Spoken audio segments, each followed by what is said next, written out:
Ashley Woods officially became the first black woman to head up the University of Alabama's campus paper this month.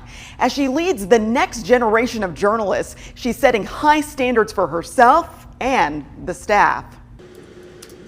Inside the newsroom of the Crimson White at the University of Alabama, it's exactly the right place at the right time for a budding sports journalist like Ashley Woods. I've been fortunate to see Jalen Waddle. I've been fortunate to see Tua and Jalen, and even outside of football, Montana Fouts, Luisa Blanco, all these great, fantastic athletes to come through the University of Alabama and to be able to report on their different stories coming here at the Capstone. After starting a sports blog to fill the pandemic void in 2020. Like, Ashley, you started a sports blog when there's no sports going on.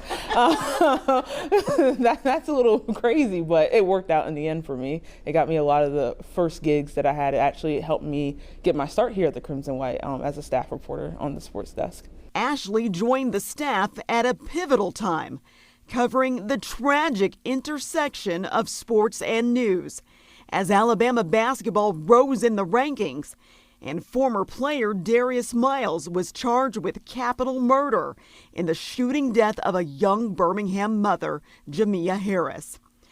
Ashley had applied for the editor-in-chief position once before, but when she didn't get it, she didn't give up. Instead, she took another opportunity to hone her craft, becoming editor-in-chief of 1956 magazine, which highlights black student culture on campus. It's just really impactful to me, and it's inspiring a lot of the work that I want to implement here at the CW, telling stories about historically underrepresented people on campus. Like, yes, this is a predominantly white institution, but there are so many different stories that come through the Capstone that are not always or typically told as well as they could be, and I want to take the initiative to make sure that the student newspaper is doing that job. It prepared her for her new role, but not the realization she was breaking new ground.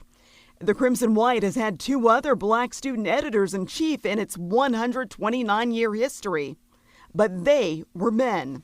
But hearing that and getting that decision that day in February was just so shocking to me, and it really just set in that, like, oh God, I am the first. And you really don't think about putting yourself out there to be the first to, break a barrier. Ashley comes to Alabama from Delaware. She's majoring in news media and political science.